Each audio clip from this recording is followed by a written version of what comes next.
Okay, you should have all gotten a notification. And if you have questions about the program or as I go throughout, just throw them in the chat and Alex will help you because I'll be presenting content. He will help you get the answer that you need, whatever that. If we can't answer it today, we will make sure to follow up. So welcome everyone. My name is Megan Mitchell and I am the founder of Agents of Change, and I'm so excited to have so many amazing social workers together for our, let's call it our first annual Agents of Change Social Work Month study group.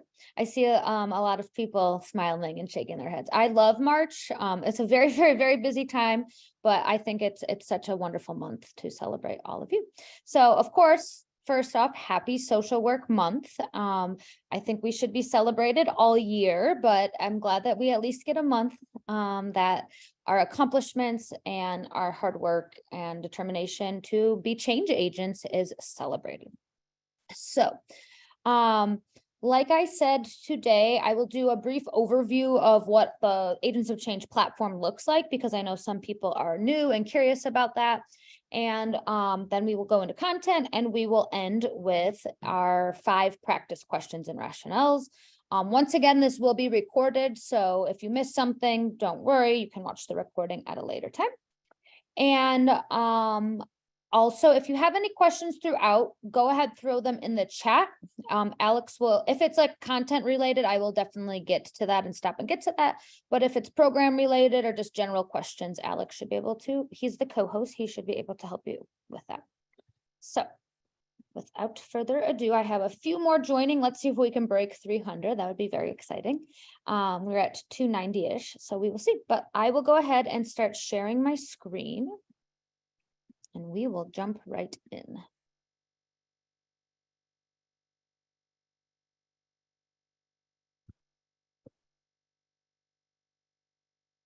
Okay, can everyone see this? Thumbs up if you can see this. Okay, great. Okay, so Agents of Change, for those of you that are new, it is an audio-visual program. So what does that mean? It means that we really do make a big point of trying to tap into all learning styles. And I could tell you a bunch of science behind learning and adult learning, but everyone learns differently is basically what we know and what is backed up by science. So we do our best to utilize all learning styles. So similar to if you've seen our content on YouTube, we have visuals and then audio that goes along with it. And then these study groups, like what you're in now, this is really that hands-on collaborative piece that we incorporate. I love the study groups. I think they're the best part of the program. We have these 2 times a month, every month, except for at the end of December, because we take a little break for the holidays to refresh. And they're on a variety of different topics. So today we're going to be going over strategy. Just last month, we did learning styles. We do ethics, we do a variety of things. And also, I think what makes Agents of Change different than some other programs is we're holistic. So we know that you are adults that have lots going on in your life, and we try to make learning as accessible as possible. So we partner with a mental health nurse practitioner who comes on and does mindfulness groups and it teaches us tips on how to combat anxiety. We do a lot around different things that are not just content. So making sure that you are leveling up with your learning, making sure that you are in a place that you are able to sit for the exam, because we know that self-care and we know self-care is holistic and there's many dimensions of your life. So I feel that we are a very holistic program. We try to cover all areas and we're a great community. I mean, we have thousands of people utilizing the program, and people are very, very supportive of one another, and we're here to celebrate and cheer each other on. So I think it's an amazing community, and I'm really excited for how much it has grown. So this would be your dashboard if you have the program. This is going to be a test one, so if you're wondering like, why does mine not look like this? This is just the admin test one. So this would be like your dashboard of all the different products you could have. So we'll pretend that we're going to go into the clinical premium package. So we would start the course. This is what our course looks like. It is all going to be internet-based, so you will need the internet to access it. And it follows in order a study plan. So you will start with getting started, and there's different sub-chapters. So you'll start with getting started. That will include a lot of the, before you even start content, what does studying look like? What does critical thinking look like? What are KSAs, which are knowledge, skills, and abilities that are put up by the ASWB? And then we move into strategy, breaking down questions, approaching questions, practicing. And then it's the 4 units that the ASWB KSAs touch on. So human development, assessment and intervention planning, interventions with clients and client systems, professional ethics. This is for the clinical. If you're taking the master's, yours will be tailored to the master's level. And then this, if you have the power pack, all of that info is here. And then you have your practice questions. So say you were taking the exam, you would click into the exam. They are now timed. So you would start the exam there. And the timer here is just for you to kind of get a sense of how your timing is going. Are you on track? It's really to utilize where you are as an assessment tool. So that can be found in there too. I'll go back here. And then if you're ever wondering like, well, this seems like a lot, there's a lot of content. Yes, there's probably about 30 plus lessons. And we do say it takes anywhere between 5 weeks and 8 weeks to get through the program. And we suggest going through the program at least twice. Why that is because you might miss something the first time through, and the second time through, you want to make sure that you are catching anything that you missed the first time. And there's just a lot of content, right? So some people say like, what do I do with this dashboard? If you're ever looking, do you have something on community? You could go to the search bar here, type in community, and any of the lessons we have, so you can see we have community social work practice questions, community organizing and community development. If you were looking for DSM, we have DSM-5, DSM-5 practice questions, DSM-5 case vignettes. And then we always have everything as an audio only file in case you wanted to listen to that on the go. So some people, everyone has different preferences. Some people prefer that.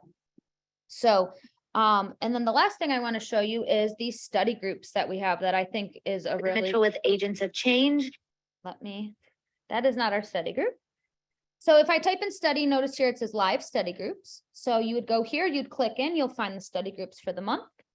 But what's really great is if you are a client, you'll get access to past study groups for the past year. So you will see there'll be access. This is just our 2023 study groups, but you will see all of our past 2022 study groups.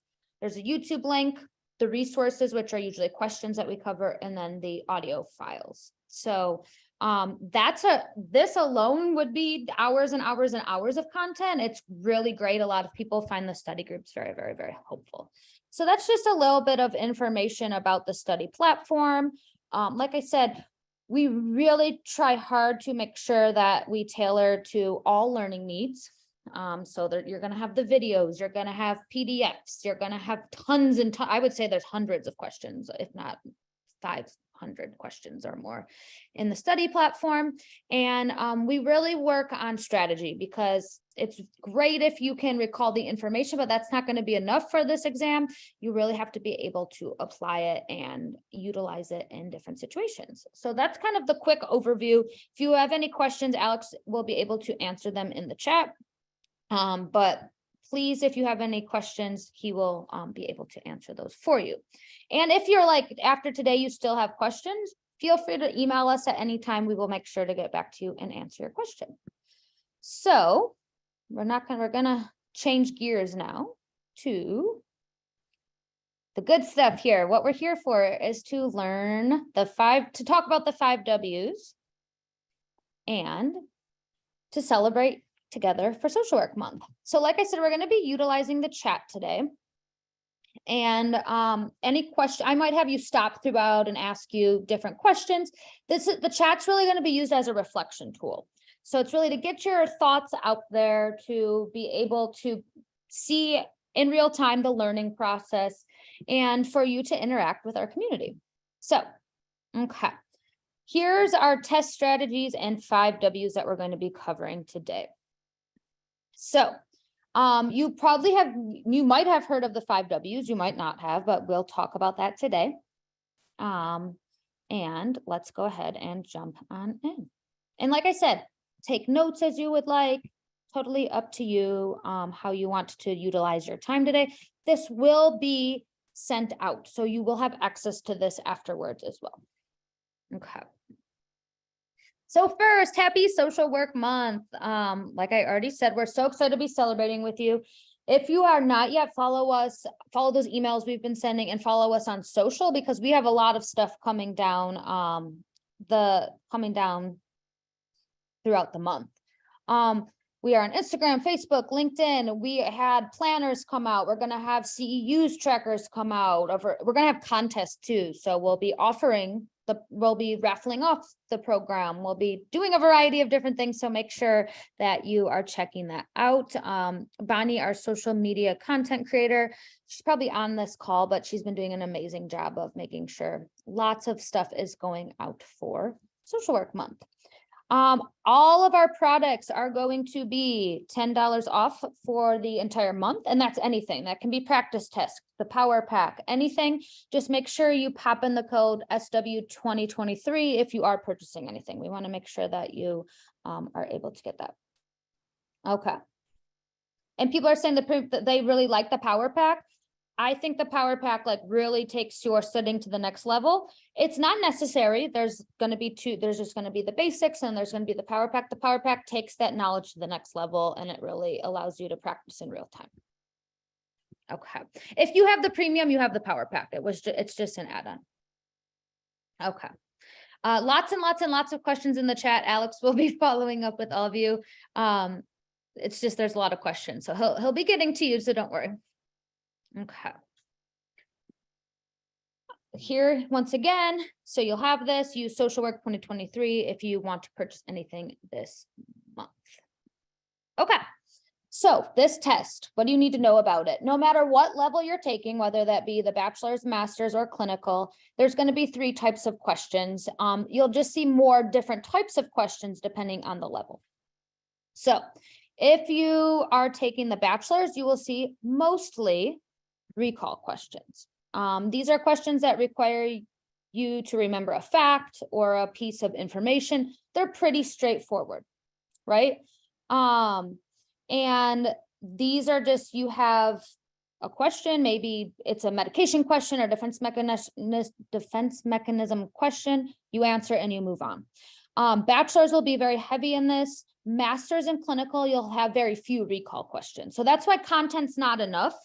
When you're studying for this exam, you have to be able to take that information and apply it. So then we have application questions. And what are application questions? These are going to take that recall knowledge to the next level. So not only do you have to recall information, but you have to be able to apply it in a case scenario. So it might give you a little vignette or talk about a client that you might have. And you need to know more than just a definition. You're starting to use some of those higher level thinking skills. Reasoning. These are going to be on the master's and clinical level exam. You will see a lot of reasoning questions on the clinical level exam. What are reasoning questions? These take your thinking to the highest level, and they're the most difficult questions. They require you to recall and apply information, synthesize that information, examine the details, and problem solve. So why are these so difficult? You're using a lot of brain power here, right? These might be ethical dilemmas. These might be, I'm trying to think some other reasoning questions. They might give you distractor information. So you have to synthesize, is this information that I need to answer the question correctly, or is this information to throw me off? So that's going to be those ones that you kind of have to read a couple times because you're just really processing that information. All levels of the exam have 170 questions. 150 of those are scored. You will never know which 20 are not scored. They don't tell us, unfortunately. They're usually for ASWB to be testing out as pilot questions. So unfortunately, you don't know which ones count towards that 150 or not. Test scores, vary depending on what test you get. There's around 4 or 5 different versions. Some require, I've seen anywhere from 96 out of 150 correct. The highest I've seen is a 103 out of 150 correct. So I can't tell you which one you're going to get or why some are weighted at different values, but that can all be found on the ASWB website. If you have not checked out the ASWB website, and I just want to make it clear, we are not affiliated with ASWB in any way, other than we just know you have to get information from them to be able to sit from the exam. So they will have a lot of like logistical test information.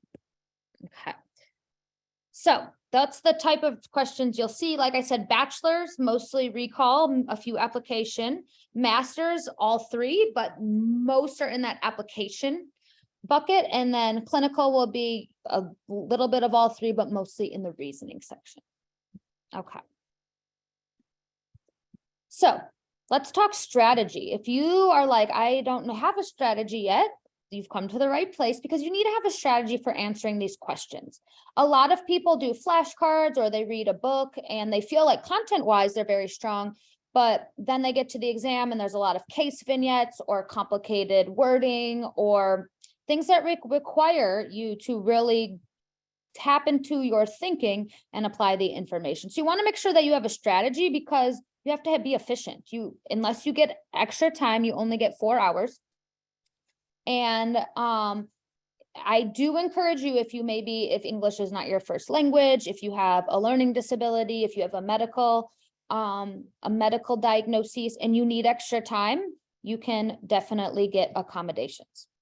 And I definitely encourage you to apply. The worst thing the board can tell you is no, right? But sometimes as social workers, we are not our own best advocates. So if you think you need extra time, apply for it.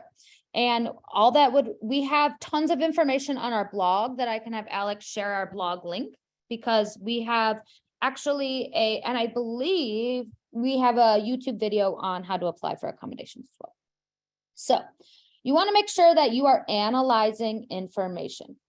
So how do you do that? You want to read each question twice before looking at the answers. So you're going to have 3 or 4 answer choices. If you're testing in 2023, you will have some combination of 3 and some combination of 4. That's a new change that the ASWB has made. You want to read them all twice. Why is that? The first time through, you might miss information. The second time through, you're going to get more information. Read all answers before starting to think about choosing an answer. Some people like to jump ahead. They like to get excited and, they might say, oh, I know the answer is B. One word could change an entire answer here. So you want to make sure that you are reading all of your answer choices and thinking about them before jumping to an answer. 2023 is when the 3 answer choices rolled out. So if you are taking it now forward, you will see 3 and 4 answer choices. Okay. Eliminate answers that are too extreme or do not answer the question stem. So what does this mean? For example, if it said, I'll give you an example of what too extreme would be. If you got a question that said you had a child come into school building with a bruise. An answer that is too extreme would be to call the police, right? If a child comes in with a bruise, many children come in, we don't have any additional information at this point that would say that the child is in imminent danger. So too extreme, you want to rule those out, and process of elimination. The more you can rule out, the easier it's going to be for you to answer. Okay. And then this is really hard if you've been in the field for a while. You don't want to add any information into the question stem. The words are the words that they give you. An example of this, say you get a question that says you are working with an elderly client in a assisted living setting. We do not want to assume because they are elderly that they cannot care for themselves or that they are not able to make decisions on their own unless the question told us that, right? So we do not want to put any information or assume anything that's not in the question stem. And you will see as we break these down what that means in just a little bit. Okay. Next slide. The helping process. A lot of people find this to be some of the most helpful. This is pretty much the only acronym I teach. It's not even really an acronym. It's a process, and I have a study tip for it. But the social work helping process is major because it is going to give us a starting point and an ending point for working with clients. So, what is the social work helping process? It's very basic. You might have heard of it as referred to as a generalist model, but it helps us know our process when we're working with clients. So why is this process helpful? Because the way we engage with clients in the engagement phase is very different than how we would engage with clients in the termination phase. Does that make sense, right? The very first time I'm meeting a client, it's going to be very different than if I've worked with them for maybe 6 weeks or 6 months. So what is this helping process? Engagement, assessment, planning, intervention, evaluation, and a termination. And this, if you're looking for like a little memory trick, eat a pie today is how people remember it. Eat, engagement, A, assessment, pie, planning, intervention, evaluation, today, termination. People have asked, I'm just seeing this in the chat. People have asked, will we ever get an app? That would be very, very down the road because surprisingly, it costs hundreds of thousands of dollars to make an app. And we don't have anyone that we know that has a computer engineering background. So that would be down the road. We would love to have an app, but there's tons that goes into an app. So I would love to have an app too. It's just, that would be more in our long-term planning. Okay, so I have a video on YouTube about the helping process. But quickly, engagement is that first session. You're building rapport with the clients. You are going over consent. You are going over confidentiality. Do not move to the assessment phase with a client until you have informed consent. You have to have informed consent to move on. And you're building rapport in the engagement phase. And the purpose of engagement is we want our clients to come back. Okay. We've engaged them. We've gotten their consent. We're building that rapport. We're moving to the assessment phase, and all assessment means is you're collecting information about what's going on for that client, right? It could be the presenting problem. It could be developmental history. It could be a biopsychosocial, a social history. Every agency, every setting is going to have a little bit of a different procedure for assessment. Okay. You've engaged, you've assessed, you've collected information. You found out what the presenting problem is, then you need to work on planning, right? What are you going to do in treatment with the client to work towards their goals? So planning is usually treatment planning. You want to make sure this is done in conjunction with the client as much as possible, because we don't want to just dictate and say, this is the plan and this is what you're going to do.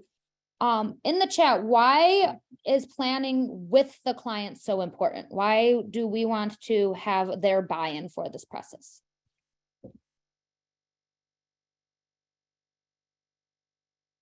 Self-determination, absolutely. We don't want to have that position of power where we're telling them what to do. We meet the client where they are. Mutually agreed upon, buy-in, motivation, right? I don't know about you, I would not be very motivated if someone was just telling me this is how things are going to go, right? We want to empower them. So we're definitely working from a strengths-based empowerment model, patient-centered. Okay, so we've engaged our client, we've assessed, we know the problem, we've treatment planned. Next, you're going to move into the bulk of the work you're going to do, that's intervention. And that's when you're actually doing whatever it is you plan for. So that might be cognitive behavioral therapy or mindfulness or DBT. The intervention is doing the actual work. From there, in a perfect world, right? Like they're meeting their goals, everything's going great.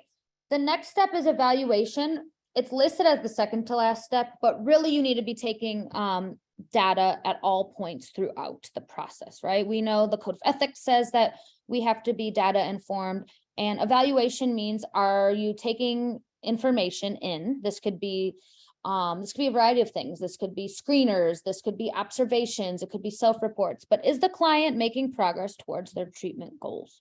So we are evaluating for progress in the evaluation stage. And then the last stage is termination. And all that means is you are ending the therapeutic relationship. Termination, if possible, should not just be a one-time thing, right? It's not like, okay, this is our last session, bye-bye. You should prepare your client to terminate. So you need to make sure that they're aware of what termination looks like, what the next steps would be, and really prepare them to utilize the skills that you've used in session outside of the session. So let's go through these one more time. Engagement is building rapport. You are meeting them. You are getting consent or going over boundaries. Think of that as kind of the first appointment. Assessment is collecting information. So what information are you using to know what the presenting problem is or how long they've had symptoms? Planning, that's usually treatment planning. That's setting your roadmap for what you're going to do in treatment with the client. Intervention is doing the work, so whatever that modality is. Evaluation is assessing the progress the client has made. Are they making progress towards their treatment goals? Do you need to change anything? What's their motivation like? Making changes as needed. And then, like I said, in a perfect world, if they've met all of their goals and they're doing wonderfully, you'd move into the termination phase, which means you would be gearing up to end treatment with them. Okay. Why is this helpful for first and next questions? Because what if it says you are treatment planning with the client? What do you do next? If you're already treatment planning with the client, you know you've engaged with them and you know you've assessed for something. If it says you are terminating a client, that's going to look very different than if you were just meeting them for the first time. So it kind of gives you a sense of the work that you need to do with the client and the work that can be done in the future with the client. So it gives us a timeline of where you are. Okay. So what do you need to know about this helping process or the Eat a Pie today, the 6 steps we just went over? What will be most helpful in your studying is to think of a past client or make up a client with a problem that they're coming in to see you and use that as an example of how you can walk through those 6 stages. So what would engagement look like? What would assessment look like? What would planning look like?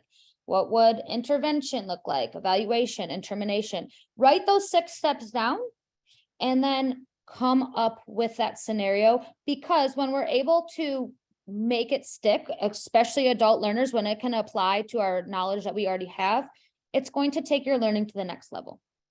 So you want to have real life examples as much as possible. So I definitely encourage you, if you're ever wondering like, why is this information not sticking? Try to apply it to real life information, and that will help you recall it a little bit better and apply it a little bit better. So I definitely encourage you after today, use that Eat a Pie today engagement helping process and think of it with a client or make up a scenario. Okay. So now we are going to jump into the 5 W's. So you have probably heard of who, what, where, when, and why. I like to think of this as kind of like a back to basics, all that stuff you learned in 4th grade where you had to like pull out of an article, who is the main character, what's going on, where is this taking place? This actually is a very easy to remember skill that you can use when you are sitting for your exam.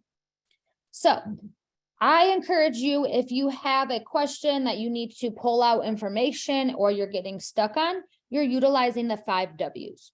Because what does this do? It synthesizes things, right? If you can say who your client is, what is the problem, where is the setting, when did symptoms start, and why are we here to help them? You have pulled out most of the information that you need. So it's really a way to organize your thinking, if not anything, right? Because sometimes the question stems can be lengthier. They might be 1 or 2 sentences, but you have to synthesize. Because at the end of the day, I will say that this exam, it's really a reading comprehension exam, right? And this is where there's kind of a disconnect where people are like, I don't understand, I've been in the field.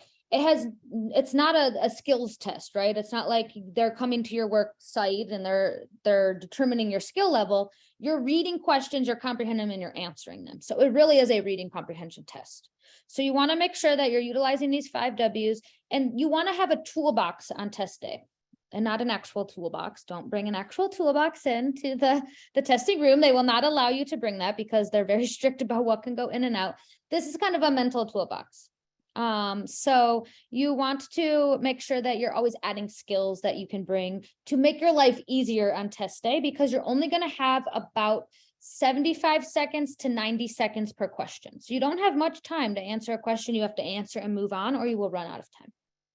So this is the 5 W's is one thing that you can utilize on test day.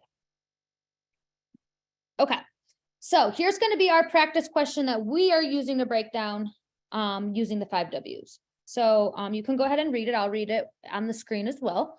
A social worker is collecting information for family therapy. The family consists of a mother, father, and 2 children ages 14 and 8. The parents report they want the family to spend quality time together, but whenever they try, everyone ends up fighting. The 14-year-old daughter looks visibly annoyed and states her parents treat her like a baby. The 8-year-old says he wants to play with kids in the neighborhood and go to his friend's house, but his parents say family time at home is more important. The social worker should focus treatment on, and if you've been coming to study groups, we've used this example before, but this has a lot of information in it, right? It's a family. There's a teenager, an 8-year-old, and they're just not really communicating in a way that's helpful. That's probably why they're coming to see us in family therapy. So throughout these 5 W's, we're going to use this information to pull apart and synthesize. So our first W is our who. In this stem, who is our client? That's what the who means. Who is your client? Is it an individual client? Is it a couple, or is it a family? Is it a group here? Our client is the family system. They're here for family therapy, right? We're not treating each one individually, family as a unit. We know the family unit consists of a mother, father, and 2 children, and it gives us the ages of the children. Age matters because we know there's developmental milestones that everyone meets at certain times.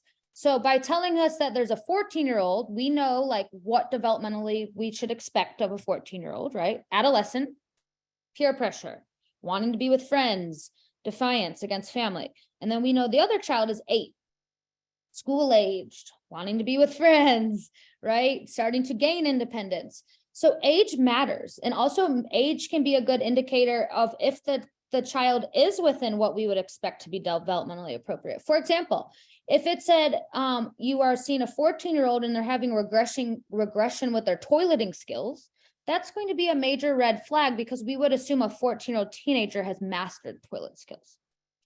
So we don't know, sometimes we're not going to have all the information, right? We don't know how old the mother and father is. So we don't have that information. But who is our client? This family unit, mom, dad, and the children. We know the children's ages. So that's our who for this one. The what. Here's the 3 questions you want to consider when you're figuring out what the what of a question is. What is the presenting problem? What is the question asking? What does the social worker need to do? So here, what is the problem? Parents are coming and bringing the whole family to therapy, which means they need some sort of help, right? They wouldn't be coming to us if they didn't need some sort of help. So here I would say the presenting problem is there's some sort of breakdown in communication or expectations, right? Parents want to spend quality time, but kids are not really feeling that. They're not interested in that right now. And there's some conflict, right? That when they do sit down to have this family time, there's disagreement or conflict. It says they end up fighting. So the family time is not what they envisioned. So that would be the presenting problem. What is the question asking? It's saying, what should we focus treatment on? So that's basically saying, what do you do with this information? And then what does the social worker need to do? Here we need to take all of this information, put it together, and work with the family unit towards a goal. We're not saying I'm going to do this for the kid, I'm going to do this for the mom and dad. Family as a unit, how do we get them towards goals together? So that's something that's very different than individual therapy or a variety of things. Family therapy, I don't know if any of you do family therapy, but I think it is the most amazing skill if you can be a very skilled family therapist, just because it's very tough work. You're bringing together lots of personalities and doing a lot of communication work. So we have our who, we have our what, where. And you might think where, what that seems like an odd piece of evidence, but where is really like, what setting are you in as the social worker? So are you a hospital social worker? Are you a school social worker? Are you a hospice social worker? Are you in person? Are you, I mean, we know social work is so diverse, so we could be at so many different places. And that's why this test can be really challenging. In school, and in our careers, we usually specialize, right? We're probably like maybe school social workers or hospital or clinical or macro, but this exam is generalist. So you kind of have to have some knowledge on all of the different settings. So where are you? And setting does matter, because what you would do in a hospital and the ER is very different than what you do in private practice, right? So think of that. And then where is the client? Is the client physically with you? Is the client on the phone? Is the client at school? Is the client in the hospital? That matters too. Here, notice there's no where. We don't know the setting and we don't know where the client is. So sometimes you're not going to have all of the pieces of the 5 W's, right? It doesn't mean that that's a bad question or a good question. It just means we don't have that piece of information. Sometimes it might matter, sometimes it might not matter. So we don't have the where here. We don't know what setting we're in. We just know that we're providing family therapy of some sort. We don't know where. Okay. There is not a default setting, because, right, we can just assume they're coming to services. That could be virtually, that could be in person. They're engaging in services. So that's that information there. We don't have a default. Okay. So the when is really time sensitive. So when you get the when, time. When did you meet the client? So think of that helping process. When did symptoms occur? And when did the presenting problem start? So here, where do you think in that helping process we would be if we are just collecting information from the family? Go ahead in the chat. What would be the when for this? Definitely the beginning phases. We're either engaging or we're assessing. First, we're definitely not intervening yet. We don't have enough information. We're in those beginning stages, either engagement or assessment, somewhere in there. When did symptoms occur? It doesn't really say, right? We don't know if this has been a problem for 5 years or 5 weeks. So we don't have that information, and we don't know when the presenting problem started, but it obviously started before they came to us, which is why they came to us. So it's been happening for some amount of time. Sometimes it will be specific. It might say they've had symptoms for 6 months, or they've had symptoms for 3 weeks. When you get to the clinical level and you have to diagnose based on DSM, we know that time frame matters, right? Because certain diagnoses you need to have for certain lengths of time. Okay, so we have our who, our what, our where, our when. The last W is our hardest one, and that is our why. Why is the why the hardest? Critical thinking. We have to take all of the information that we have and put it all together. So why is the help of a social worker needed?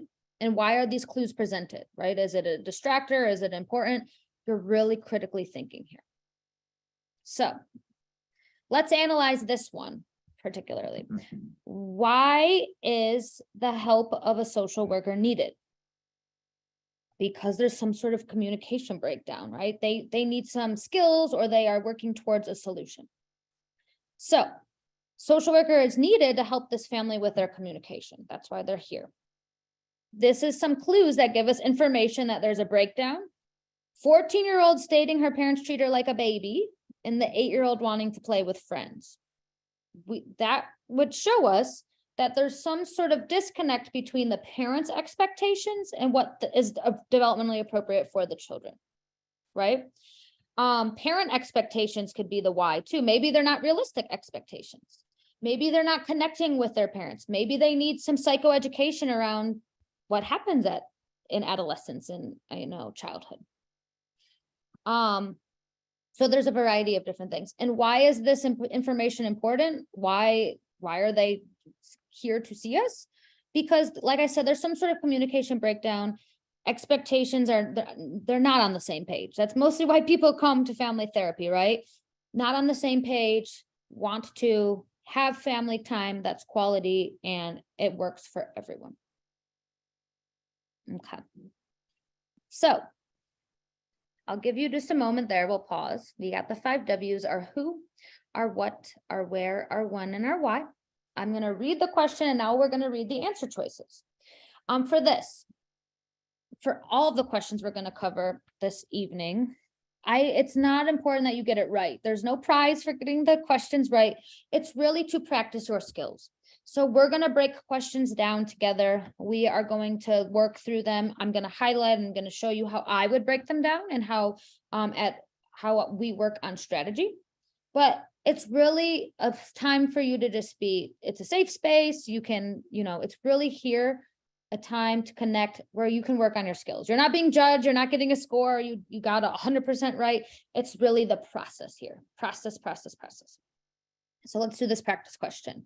Social worker is collecting information for family therapy. The family consists of a mother, father, and 2 children, ages 14 and 8. The parents report they want the family to spend quality time together, but whenever they try, everyone ends up fighting. The 14-year-old daughter looks visibly annoyed and states her parents treat her like a baby.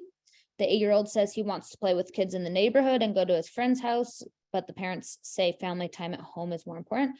The social worker should focus treatment on A, helping the family establish appropriate roles and boundaries. B, developmental levels and communication stages for each child. C, facilitating activity-based family interactions to build on the strengths the family presents with. Or, let me move my bar so I can see. D, connecting the family in meaningful ways through role play. What should be the focus of treatment and why? So go ahead in the chat. What do you think should be the focus of family therapy? And go ahead and put why you think the answer is what it is.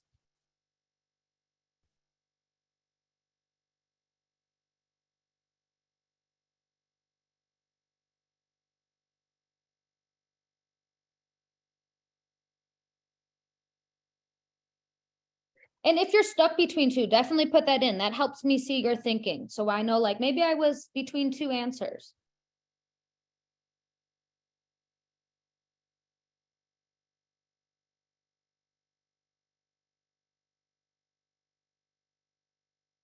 I'll give you maybe 30 more seconds for that one.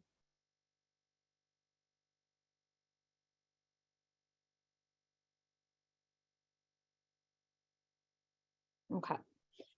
We would do process of elimination, and when we go through our practice questions here in just a moment, I will show you what it will look like on my end. We'll like to cross information out and do process of elimination. What I would do to eliminate, I would immediately rule out answer choice B. Social workers should focus treatment on developmental levels and communication strategies for each child. What is wrong with B for a family therapy model?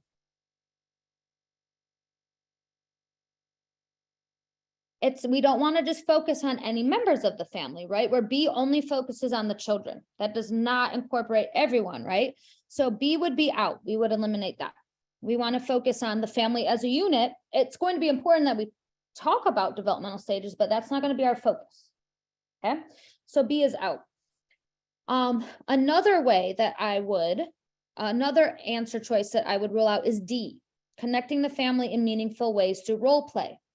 That might be a tool we use, but why is that not what our focus should be on? Have we identified yet that they need to do role-playing strategies? I see lots of people shaking their head, right?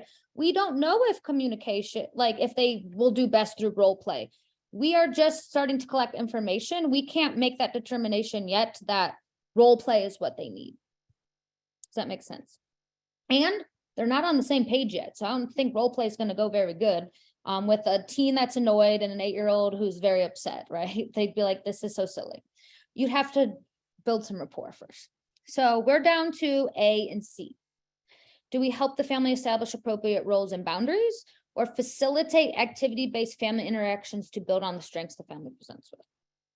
So what would be the best focus of treatment, given that we know that quality time is going poorly and kids want something different than parents? C is not a bad answer, but it's not the best answer. We might build upon activity-based interactions, but first we need to help them establish roles and boundaries before doing any activities, right? if they're not on the same page with boundaries, expectations, what each person wants out of the family time, what each person expects, we can't really move forward with anything because you'll be doing activities and they're not on the same page. So you got to align first. So the correct answer here is A, help the family establish appropriate roles and boundaries. You want to do that as your starting point before you do anything else. Doesn't mean you won't do these other things, but you got to get everyone on the same page, right? It's think of like when you're working in a group, you don't just start working on the task right away. You're not like, okay, you got to set some boundaries, set some expectations first. So for this one, the focus of treatment should be the base, the foundation. Okay. Any questions on that one? It's a little bit tricky one. I did a complicated one so you can kind of see the strategy pulling out the information. Okay. So we will get to practice questions, but if you are looking for our website is here. Alex can put this in the chat. This is our email and this is our website. So there's tons and tons and tons of information here. You will have the slide deck so you can see. So this will be available to you. I'm going to stop sharing this for just a moment. And I do want to make sure that we respect everyone's time. So we are going to do 3 practice. There'll be 5 practice questions that you will get information to, but we're only going to be able to cover 3 this evening. So you'll get to try 2 on your own, which I actually think will be great because you can use those 5 W's, you can work through them, and there always will be rationales to go with each one as well. So let me pull up our practice questions. Exit out of this. Okay. I will make this a little bit bigger. So our study groups, generally 95% of the time we end with practice questions, unless we're doing a self-care or something like that. So the way that it will look is you'll have the blank questions, and then every question you will see with agents of change has rationale. And I tell people when you're looking for questions, if it does not provide you a rationale, it's not a good question, because how are you going to know what you're doing, if you're on the right track, if you are analyzing the question correctly, if you don't have rationale. So you will always see, we will have rationales at the end of all of them. And that's for any questions you get with agents of change, because it's really important that you know why the answer is the way it is and why the answer, sometimes it's like really like important to know why the other choices are not correct. So you will always get rationales to help you better understand. And I say that practice questions are a data point, right? It's to assess your learning. How are you doing? Use it as a tool. You're going to get something out of every single practice question. So we're going to have 3 that we go through today. We're going to be utilizing the chat. I'm going to highlight. I'm going to show you how I break them down. And then, like I said, you'll get access to this. So you'll get to try the last 2 questions on your own. We're only going to have time to get through the first 3. But be thinking of those 5 W's, who, what, where, when, and why, as we're breaking them down. So let me make this a little bit bigger. Okay. Number 1, and this one has 3 answer choices, A, B, and C, because remember, 2023, they made those changes. We now have 3 and 4 answer choices. Number 1, a couple enters couples therapy due to experiencing conflict in their relationship. The husband blames the wife for all their problems, while the wife feels helpless and demoralized. What would be the most appropriate intervention for the social worker?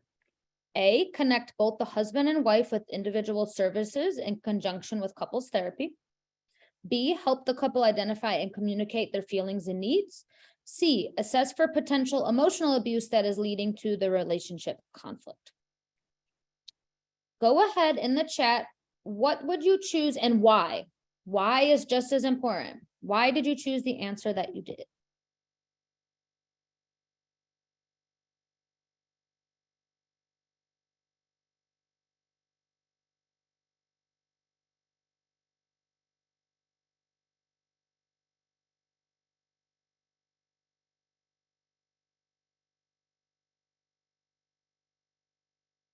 Think of what your role would be as a couples therapist, right? That's very different than if you were an individual therapist. So once again, who is your client?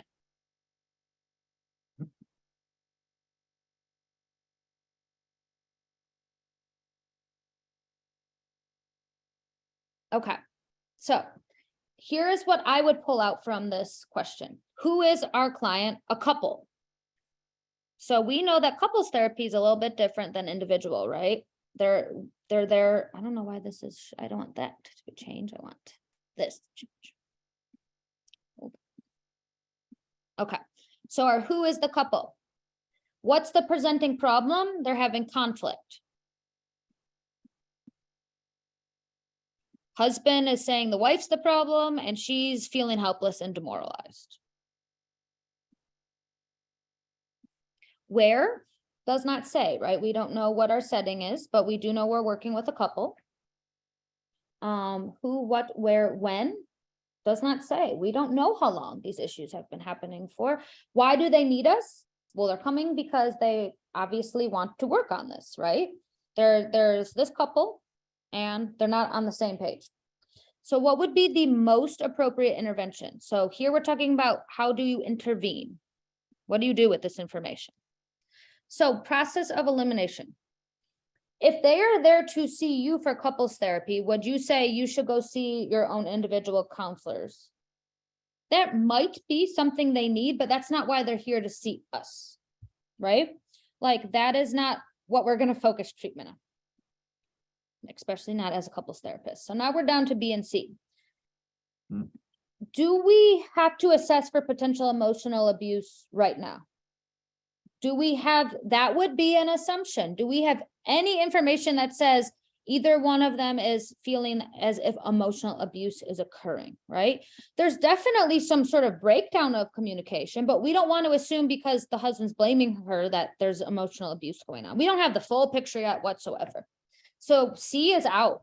We don't want to assess yet, not enough information. That would be jumping to conclusion. Process of elimination. We need to help the couple identify and communicate their feelings and needs. Why is B the best starting point for couples that are not communicating well? Seems very good starting point, right? What's your feelings and what do you need? Think of Maslow's hierarchy, right? What are your needs? Yeah, starting point. You gotta hear, like, that's our starting point. C is too extreme, and we're not gonna focus treatment on having them go to their individual services if we are here to serve the couple. Okay, we're starting where the clients are, and this is where they are. And we as the clinician need to know what their feelings and needs are, right? Because we're gonna be collecting that information. Any questions about number 1? Okay. Number 2. A social worker is working with a client who has a history of substance abuse and is currently in recovery. The client tells the social worker that they have been feeling strong cravings for drugs lately. What would be the most appropriate intervention for the social worker? A, help the client resist cravings. B, help the client identify triggers and develop a plan to manage them. C, encourage the client to attend a support group meeting. Or D, schedule an appointment for the client with a substance abuse counselor. What would you do with a client in recovery? They're having some cravings, and why?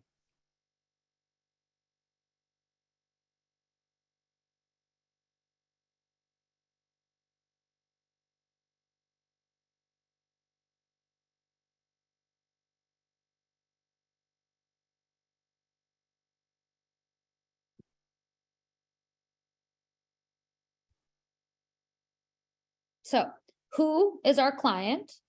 Someone that is experiencing substance use, has a history. They're not even currently experiencing that history of substance abuse that's in recovery. What's the presenting problem? They tell you they're starting to have some cravings, right? That could be very normal part of recovery. I see people shaking their head. Yes. So that would be something we need to know. Who or what, when? We don't know, right? It just says that they've been feeling lately. So that actually is our, like, this is a newer behavior if it says lately. So I'm going to put that in yellow. Who, what, where, we don't know. When, why do they need us? Why are they telling us this information?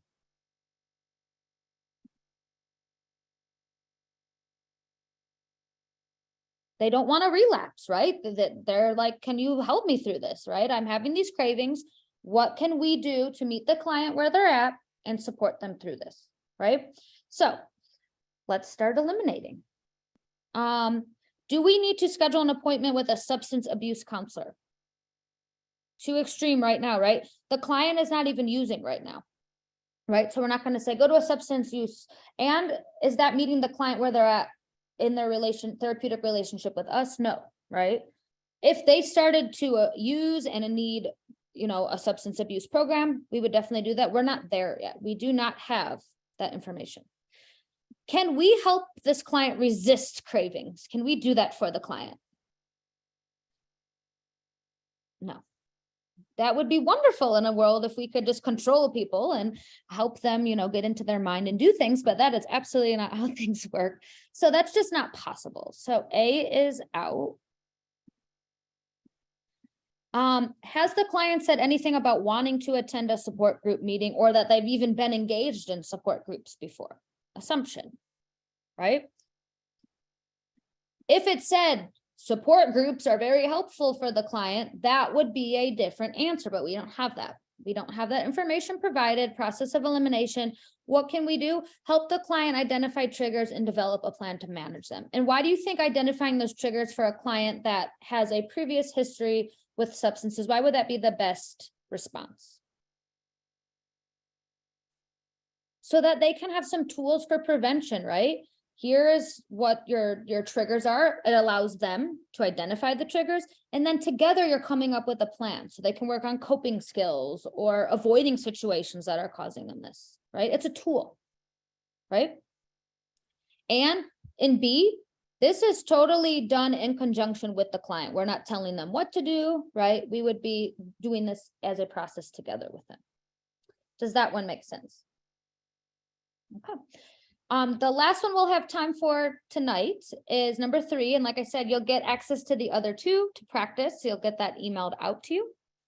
So number 3, this is a 4 answer choice. So I'm going to hop this onto the next page so we can see it better. Okay. Number 3. A social worker is working with a teenager who has been restricting food intake and has lost a significant amount of weight. The teenager reports feeling overweight and out of control. He expresses a desire to lose more weight. What should the social worker do next? So before you even answer, let's pull these important information. Who is our client? Teenager. So what do we know about teenagers? Developmentally, what do we know about teenagers? Self-esteem, comparing self to others, right? Okay. Social media, big during this time, right? A lot of comparing self to others. Identity versus role confusion, okay? So who we're working with is a teenager. What is the presenting problem? Restricting food. And has lost weight. We don't know what that means though, right? Like what is significant to this person? Where they, what does that mean? And the teenager reports feeling out of control and overweight. Okay. And he wants to lose more weight. So we have our who, our what, where, we don't know. The setting is not here. We don't know. Who, what, where, when, it does not say. So we do not know when this happened. Why is a social worker needed? Why do you think a social worker would be needed? And why do we need this information? Change, right?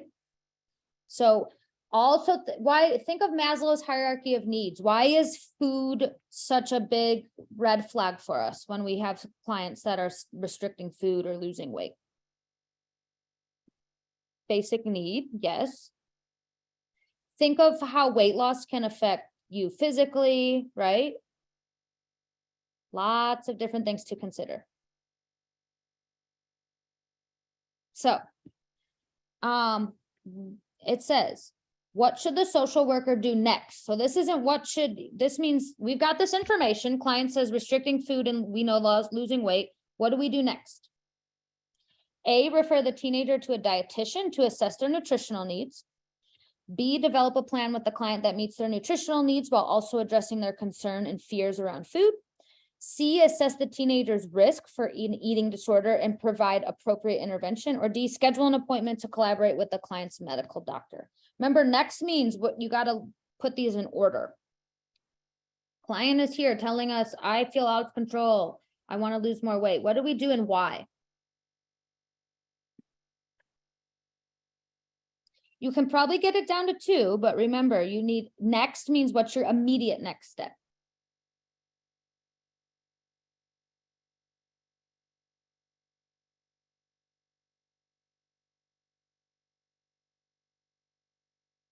I will give you a clue here.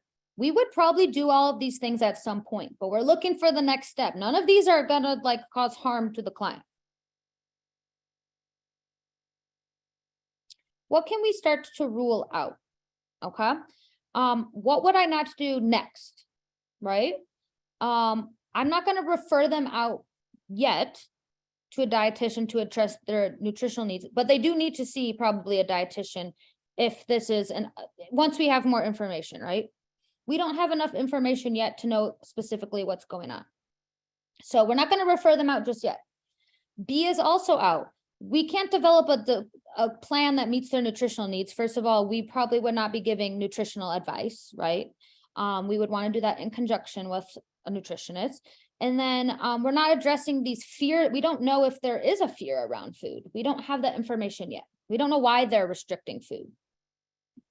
So B is out. So what do we do next? Assess for an eating disorder and provide appropriate intervention or schedule an appointment to collaborate with the client's medical doctor. You would do both of these things, but what are you going to do next?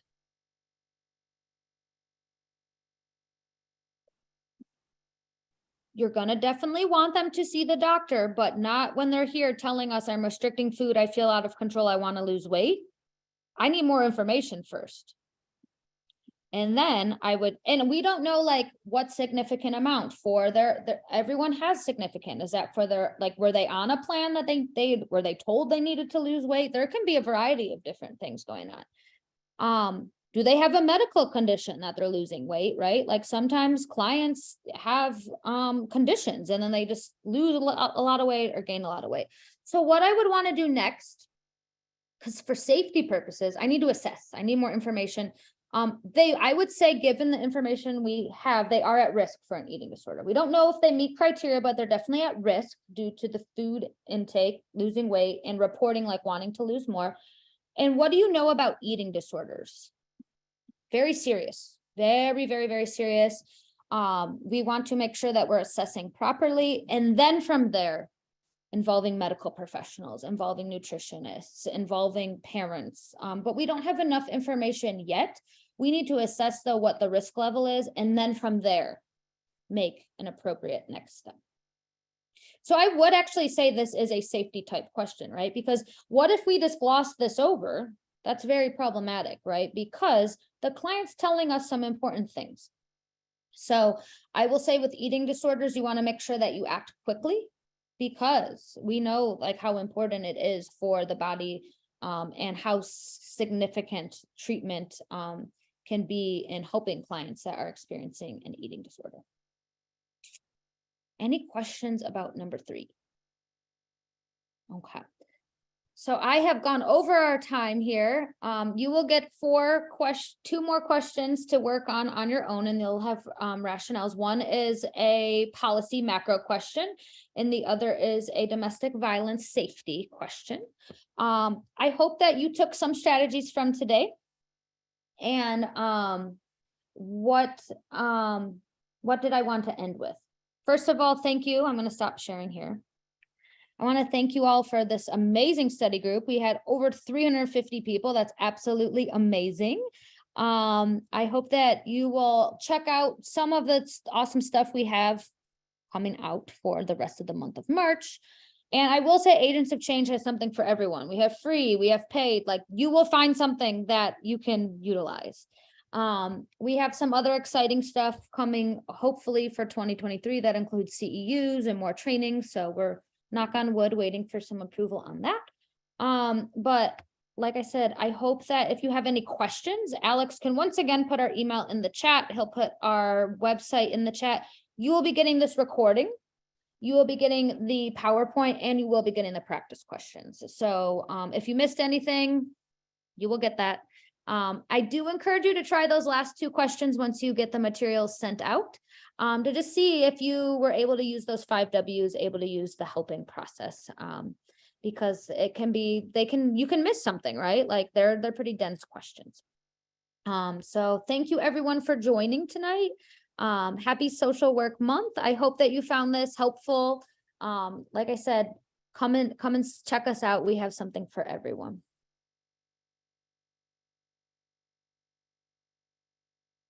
Thank you, everyone. Happy Social Work Month. Oh, yes, if you're testing soon, good luck. Good luck, good luck, good luck. And we still got 25 plus more days of this month. So many, many more opportunities to celebrate you.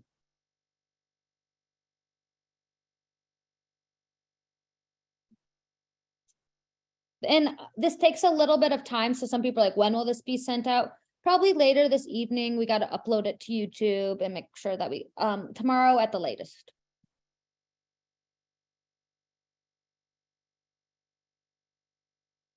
Thank you, everyone. Thank you for joining.